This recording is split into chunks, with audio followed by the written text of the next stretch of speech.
Hey guys, welcome back to Trekyards. I'm Captain Foley. I'm Commander Cockings, and our plan, Stuart, is to take over the entire YouTube web of Star Trek content. We will have millions of views, and our destiny will be forever written in the stars. That's my plan, anyway. Yes. Well, it's a great plan. Thank you.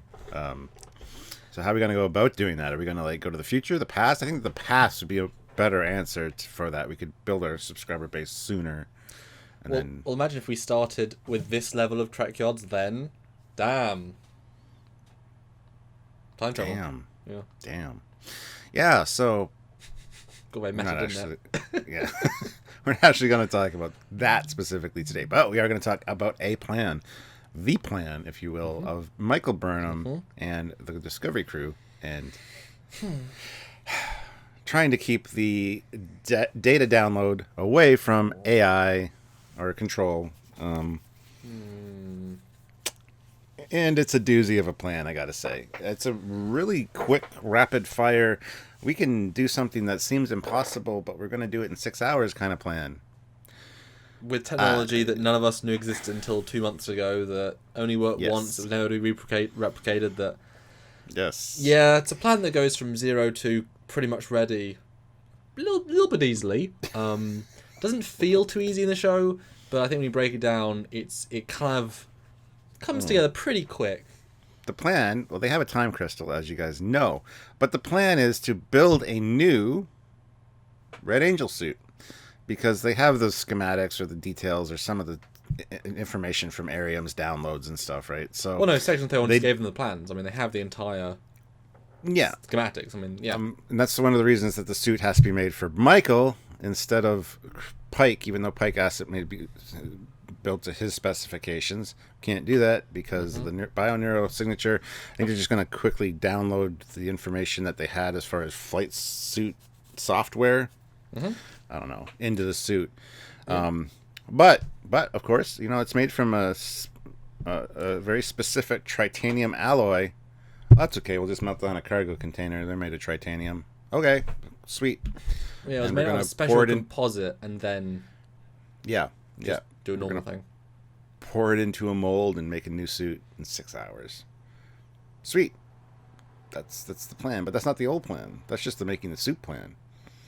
And they're going to take this suit, open a wormhole, fly into the future with Discovery in tow, cut Discovery loose in the future so that AI or the control can't get it, because it's not like robotic or an artificial intelligence is going to be able to bide its time for 500 years and eventually find the damn ship. No, they're going to cut it loose, come back, and then it's in the future, and we won until the future when the AI finds it. But then, of course, that plan is not going to work. Well, because you have a charged time crystal, because it's a non-charged time crystal, and you can only charge time crystal with the most powerful organic power source in the universe, a supernova, which they called out last time. And of course, there's not going to be enough charge for her to come back. So they find out that, Michael's got to take the ship into the future and then stay there. Yeah, it got quite convoluted because they found the solution to the power thing instantly, but I like the technobabble of how they had to put a waterfall into a bottled water container. So much more. Well, no, if you can get a drink, Yeah. But yeah, if you drink from a waterfall, you're going to drown. Exactly. Yeah. So the crystal itself will die after use, which I thought was actually a nice way of doing that. So we're rushing into it, but it will get blowedy-uppy. For some reason, Michael Burnham said, for some reason, she thought that she would get to Terrelysium in the right time, I guess, to see her mum, or she doesn't actually say, I'll be there alone, or I want to try and be there with my mum. So I love that then the suit is, all space, all time, useful. In which case now you've got 2 time suits and her knowledge. Remember that time crystals exist on Borath. If you've got Discovery with the Spore Drive, because remember the Spore... I'm putting things together now. Spore Drive, they had to disable, which I thought was kind of nice. That was a good, I liked that in the plot. Because the power through the Spore Drive is what's also powering the crystal. So it's kind of like unlimited spore power combined with special dilithium power compared with blah, blah, blah. But if they get the ship into the future with the Spore Drive, they can reactivate the Spore Drive, inject itself with tardigrade DNA, make her a Stamets, jump to Borath, and then get an own time crystal, and then get back. Because he's still got a spore ship. They do. Well, yeah, and that would... brings up another one of the problems that I see with this plan. Well, hopefully, this is going to take me to the same place in time and space that my mother is, Terra Elysium. So, of course, Terra Elysium is the perfect place because there's no technology. And Control is looking for technology, I guess. But we're going to take Discovery there. Discovery's technology, so are the suits. So is Discovery going to hang out in orbit of Terra Elysium? That's going to attract Control's attention at some point, I would assume. Although... Or are they going to crash it on the planet? Although, if you think about what Michael Burnham's mum is doing when she was, although since it's in the future, she's still yet to do, because time travel, you know, she's travelling back to change something, and if she's being slingshot or rubber banded back, is she rubber banding back to the same moment she left? Did she actually spend any months or years in the future if she has to keep travelling? Because maybe she travelled back to the exact moment she first arrived. Or is she changing the rubber band until... Is she resetting the rubber band every moment she leaves? Or is it like she have to make a new camp every day? And if you can just move the rubber band, why don't you just not have it to the camp? I guess she's trying to be safe there because she knows it's... there's a few questions, that whole thing, with the whole...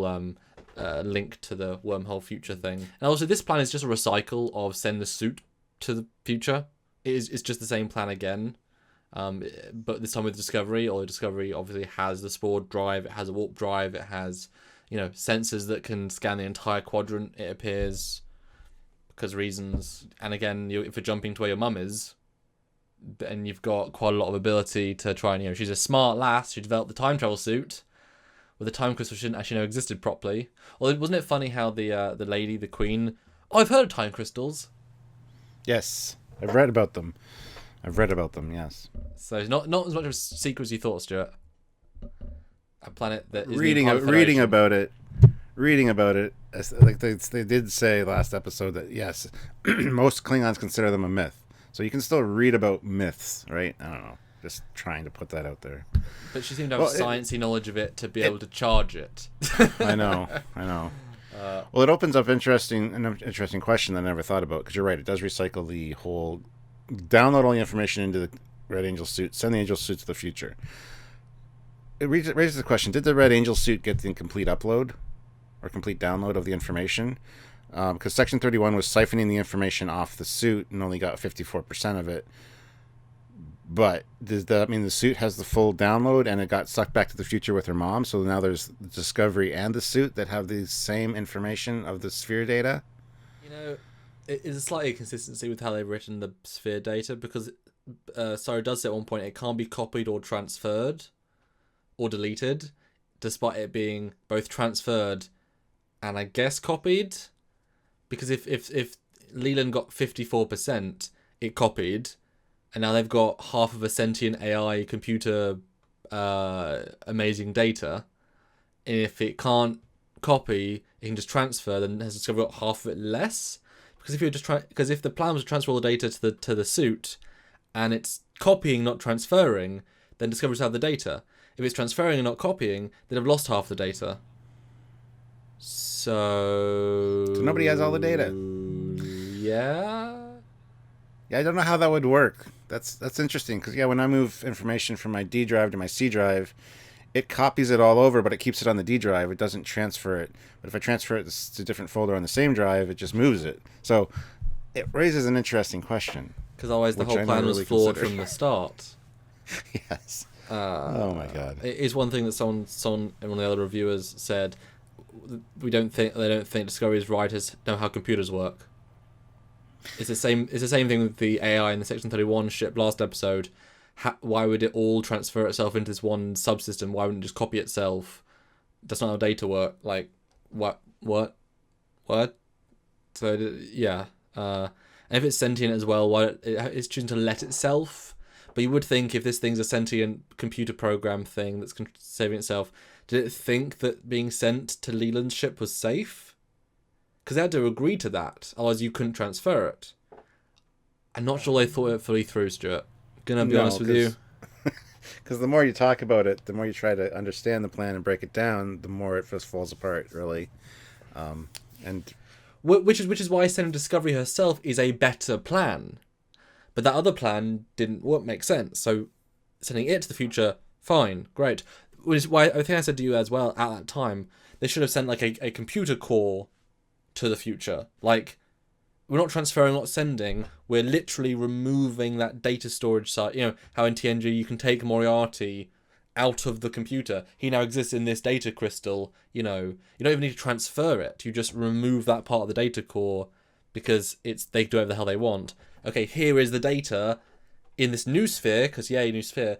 Put it next to the wormhole, boom. You know, that would have been a much smarter thing than transferring, copying, and stuff Cyrus said he couldn't do. And don't you think there's a major flaw in this plan? I think one of the best ideas that they have, or they could have done, sorry, because like I said a minute ago, sending it to the future is stupid, because eventually it's going to be easy for Control just to wait that out, you know, put a couple nanites in hibernation and just waiting. But the problem is, though, I agree, I just want to jump in briefly there, that because Michael Burnham's mum has changed this version of timeline so radically, it has half the sphere data, which, remember, it's not the fact that it gets the data, lets it evolve, it's the fact that it has the information of its AIs. So how much of the other AI data has it got? It might have had half, 3/4.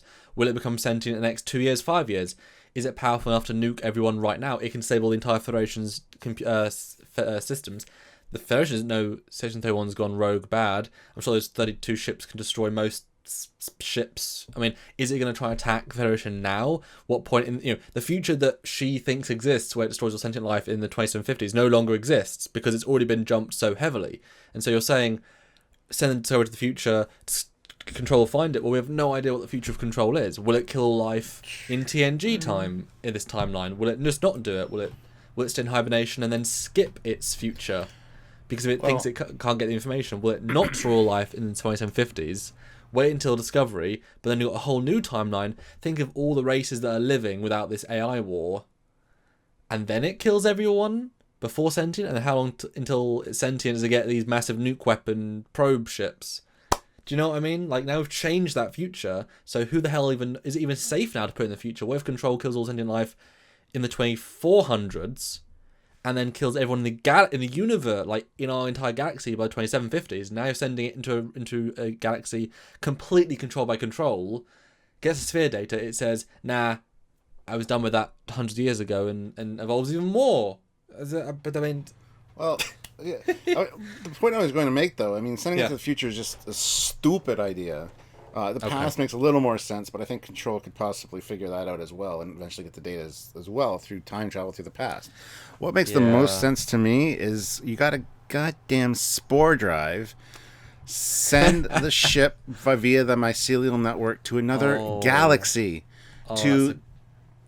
between galaxies, into nothingness. Just park it somewhere where it's physically impossible for Control to get there, even in 2 million years with the advancement of technology. And sure, Stamets would have to go, but not like Stamets has anything to live for anymore because Hugh's leaving him. So goodbye, Stamets. We love you, but bye.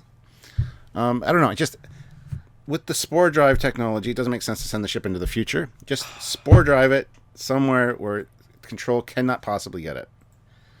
Dude, I didn't even think of that. Why we ever complicate with time travel? Just spore it 3 universes away, or 3 galaxies away, and then there's no possible way Control can even track it. I mean, how? Well, obviously, I was gonna say, how does Control track it after it jumps to the other planet in the episode? But if you can track any ship in the entire quadrant, which it looks as if they can for some reason, not they ever could before, I doubt they could do a universe away. Go left 14 gazillion light years. Yes, sir. Okay, we did it. Yeah, why is there time travel needed? You're right. It's not even. They're overcomplicating it. They've got the answer. Huh. Yeah. So. Why are they even bothering? We've already come up with a better plan than they did. So they had it since episode whatever. Yep. And if the ship can just spore, and if it was fine to spore you anywhere, like it was fine to spore you to that planet, why would it think across the universe is any different? There's nothing innately dangerous about that. They've even said about the mycelial network, jumping from here to there is as easy as jumping from here to there. Yep. Because it's all interconnected. Thing. Yeah. Yeah. And again, too, when they came back from the alternate reality, from the mirror universe, they went 9 months in the future. So not only can they go distance, they can also go separate realities, and they can also go separate or time travel at the same time. So why not time travel to a different reality in another galaxy? Then you've really solved the problem now, haven't you? And then you start from the ground up, say, right, Control can't become fully sentient, it can just be mostly sentient. It's got 32 ships, and we start this mini-war. We ask the Klingons to help, and we try and blow up all the ships, and then I guess we build an antivirus program to defeat it. I mean, I don't know how you defeat an AI without some sort of Deus Ex super weapon of AI, because it copies itself into, if you were a smart AI, you just copy yourself into every single system in the Federation, like a little bit of you, even if you're not active, and so wherever you are, in every ship of the fleet, every shuttle, you're always there. I mean, you really, it's a threat you've never faced before. But I'm sure the Federation could, I guess, eventually win. Whatever, sure. Even if it's just like resetting your computer to default standard, I could see that being a solution. Just or if you just EMP'd like systems, and then I don't know. But yeah, spore drive away. Time travel not needed. Creates more instability in the equation, and no time suit needed. No time crystal needed. Just sacrifice Stamets. Just an officer with tardigrade DNA. That's all you need. And he would be probably willing to do that. I mean, to save. He's kind of wanted to sacrifice himself, or he's got that mentality that if it needs to be done, he would do it. I could just see Stamets doing that because he has nothing to live for anymore. He turned down the position on Vulcan months ago. Not just that. If he leaves, he's the only one that understands the spore technology. He's the only one that can build a new one. You take it out of canon as well. Taking him out of the equation actually solves the canon problem as well. Huh. So I think the only reason they're making a time travel thing, because you're right, you literally just ruined the entire half season. It's like, spore it out. They need to be in a time travel situation because the ship has to go somewhere in time. Not where they want to go, not where they're planning to go, but something timey. And we're sort of forcing ourselves into building a suit very easily, powering it very easily. Because you would have assumed, Stuart, in like an episode of Voyager or TNG with a big arc like this, you might take 6 episodes to find a power source powerful enough to power a time crystal. You'd spend like time developing it rather than in one conversation. You know what I mean? And powering it in the same episode. So I think we're getting the same thing in season 1, where we're trying to now jump to the conclusion. We have to get them in the future for the next plot to happen. It's not necessarily a bad thing, but you've found an elegant solution which is completely in their ability set. Yeah. It makes me laugh. They planned. Initially, they were going to send the suit to the future, have Discovery dragged along, cut it loose in the future, and bring her back. But then they found out she couldn't come back. So she was going to sacrifice herself to stay in the future all by herself, blah, blah, blah, whatever, or with her mommy. Although, if you're assuming that tether can be a new tether to this part in the present, we know once you create a vortex, you don't need a suit to be active to bring them back, because the mum got brought back with a destroyed suit. So, if the tether did work, she would just come back. So I'm assuming in the dialogue they were kind of implying that my tether will connect to my mum's tether, and I'll be tethered from the past to 2029 whatevers, rather than any new tether. Yeah. Because that's like the cosmic tether of all the suits for some reason. I guess, yeah, because there's a line of dialogue saying my mother's tether was a Terralisium. Hopefully this one will also take me there. That's kind of the line of dialogue. So it's not sure why, but because I think they're using the information on this, like I said, downloading the software for the suit to make it accessible really easily, which would include all the same information as far as tethers and stuff. Did they download the information from the suit, the present day suit? Because if they still use the past day suit, then it would just if the same error in the code would just jump her to the same future but far away from Earth again, and then the crystal would explode and be gone, and she couldn't use the ultra powerful technology to jump her. Whatever. It doesn't matter. Whatever's going to happen is going to happen, and there's better ways of solving it. And I'm thoroughly excited to see what happens next week when the plan goes tits up. I guess we'll leave it there then.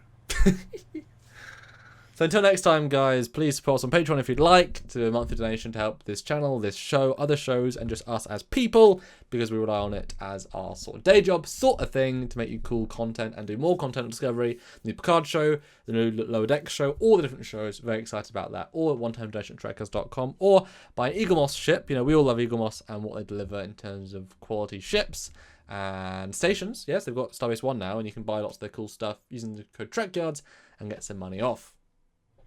That's right. All those links are down below. Lots of other cool stuff. The Teespring stores there. Buy some Trekyards merchandise. Help us out that way. And also show your Trekyards love. This is a Trekyard shirt right here. Check that out. Anyway, until next time, be sure to like, subscribe, share this around, and don't forget to hit the notification icon. All very important things you can do. And they're all free. But until next time, guys, I'm Captain Foley. I am Connor Coggins. Bye, guys. Bye.